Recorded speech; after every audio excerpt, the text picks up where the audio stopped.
इसने ममता नाम को धब्बा लगाया हुआ है। भारतीय जनता पार्टी के 321 लोगों को इसने मार डाला। तो इस हार का बदला लेने के लिए इसने बहुत से बीजेपी के कार्यकर्ताओं को मारने का कोशिश किया है। कई जगह पे पुलिस वालों पे भी इन्होंने हमला किया है। जैसे कि किसी बच्चे को माँ का सुख नहीं मिलता है ना, वैसे वहाँ के नागरिकों का हुआ था। ये जो ममता बनर्जी का जो हैवानियत था, मैं तो हैवानियत बोलूँगी, उसके लिए दूसरा शब्द मेरे मुंह में नहीं आ रहा है। तो इसका डर जो लोगों में था, वो डर निकालने के लिए और अपनी प्रगति, अभी हमारा आज बच्चा 16-17 साल का है, वो आगे 25 साल के बाद वो उसके हाथ में क्या रहेगा? कटोरा ही आएगा। अगर अभी भी ममता को वहाँ रखते थे तो वो अभी भी कंपनियों को, किसी भी कंपनी को वो आने नहीं देती थी। वो अपने पैरों के नीचे हर एक को रखना चाहती थी। उसका ये दिमाग में यही था कि मैं, हर कोई मेरे पैर के नीचे रहना चाहिए। दूसरा ऐसा था कि वहाँ पर जो लोगों का SIR हुआ, उसमें अभी वो बोलते मुसलमानों का वोट कट गया।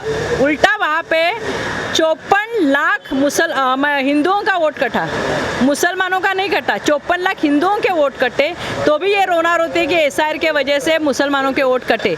ऐसा कुछ नहीं हुआ है। और वहाँ पे हिंदुओं ने अपनी जान की बाजी, यानी कुछ भी बोलो, कि आज इन्होंने सोचा था कि इस बार बंगाल में हिंदू का राज आना ही चाहिए। और यही सोचकर लोगों ने जो लंबी लंबी लाइनें लगाई, कतारें लगाई चुनाव के टाइम, इसीलिए सबके मन में एक जज्बा था कि हमको ममता को हराना है, कुछ भी करना है और ममता को हराना है। इसीलिए ये 94% 23 तारीख को हुआ और 92% 29 तारीख को हुआ।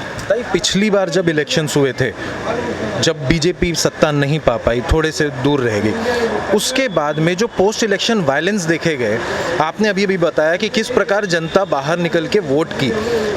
आप, जनता डरी नहीं पिछली बार की बातें देख के? नहीं, पिछली बार जो अत्याचार, उन्होंने जो खुद चुनाव जीती, लेकिन एक एक बीजेपी के आदमी का बदला लेने का काम उसने किया। मैं आपको एक उदाहरण बताती हूँ कि एक हमारी बीजेपी के कार्यकर्ता की मृत्यु ने उनको काट कर मार डाला वहाँ पे। ये पिछले चुनाव की बात कर रही हूँ मैं। तो उसकी जो वाइफ थी, वो 5 साल से पूरे बंगाल में साइकिल पर घूमकर बीजेपी का झंडा लगा। वो बोलती जब तक सरकार नहीं आएगी बीजेपी की, तब तक मैं पूरे बंगाल में झंडा लेकर जाऊंगी और बीजेपी के झंडे लगाते घूमूंगी। वो अभी उसका काम पूरा हो गया और वो बीजेपी की सरकार आने के बाद उसको भी बुलाया था। तो वो लेडीज़ 5 साल घूमकर बोलती मेरे आदमी का बदला मुझे लेना है और मैं पूरे बंगाल में बीजेपी का झंडा लगाऊंगी। लास्ट ईयर भी 321 लोगों को, भारतीय जनता पार्टी के 321 लोगों को इसने मार डाला, इसने और इसके कार्यकर्ताओं ने, जो उनके अगेंस्ट गया। बीजेपी का एक एक घर चुन चुन के इन्होंने जो अत्याचार किया, महिलाओं के ऊपर अत्याचार किया और उन्हें तो मार ही डाला, कार्यकर्ताओं को तो मार डाला। तो ऐसा अत्याचार इन्होंने गए टाइम किया था और इस बार भी करने का प्रयत्न, क्योंकि इस बार तो हार ही गई थी। तो इस हार का बदला लेने के लिए इसने बहुत से बीजेपी के कार्यकर्ताओं को मारने का कोशिश किया है। लेकिन वहाँ पे CRPF वाले भी थे, कई जगह पे पुलिस वालों पे भी इन्होंने हमला किया है। लेकिन हमारे इस बार सजग थे कार्यकर्ता कि इस बार हम कुछ सहन नहीं करेंगे और उसको बराबर उसको सबक सिखाया है।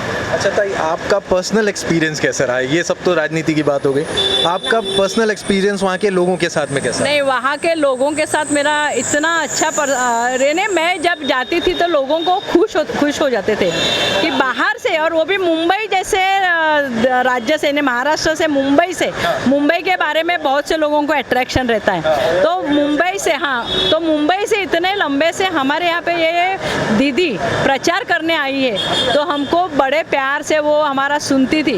हालांकि मुझे बंगाली नहीं आता था, लेकिन मैंने वहाँ पे थोड़े दिन रह के सीखने का प्रयास किया और जो बेसिक शब्द थे, उन्हें बेसिक वर्ड, सेंटेंस, उनके जो क्या होता है, भाषा जो एक माध्यम होता है हम एक दूसरे के नज़दीक आने का, तो उसी भाषा के माध्यम का मैं प्रयत्न करके बंगाली बंधुओं के साथ, भाई बहनों के साथ मैं मिलकर बात किया और उनको इतना अच्छा लगता था कि मैं एक वर्ड भी बोलूँ कि तुम्हें केमान आची, तो उनको अच्छा लगता था कि जब मैं उनको पत्रक देने जाती थी तो उनको पूछती थी तो वो हंसते थे, क्योंकि टोन तो बदल जाता है ना। भले मैं बंगाली बोलने का कोशिश करूँ तो, लेकिन वो तो आता नहीं अपने को, लेकिन वो लोग खुश हो जाते थे कि ये दीदी बंगाली बोलने का कोशिश करते, हमारी भाषा बोलने का कोशिश करते, इसलिए वो खुश हो जाते थे।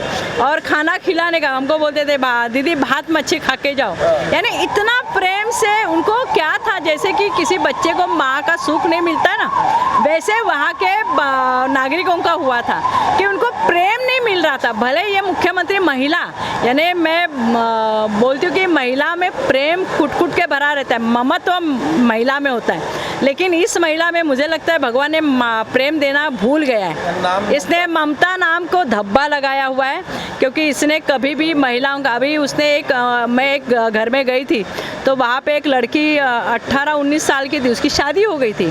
वहाँ पे शादी अभी इसी के डर से जल्दी कर देते थे, यानी अपने को पता भी नहीं चलता कि अरे ये लड़की इतनी छोटी है तो इसकी शादी हो जाती है। तो वो ऐसा उसने बोला था कि मैं तुम्हारा बलात्कार, तुम 8 बजे के बाद बाहर मत निकालना, और बलात्कार हो जाता है तो तुमको 10 लाख रुपया मिलेगा। यानी वो बोला कि ममता दीदी 10 लाख रुपया दे रही, लेकिन पहले अपना बलात्कार करा लो।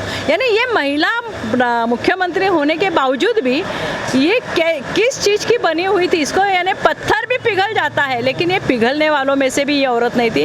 ये महिला के नाम पे ये धब्बा था, और ममता नाम पे तो पूरा इसके ऊपर चौकड़ी हम लोग ने मार दिया है कि अभी ये कभी भी उठकर नहीं आ सकती।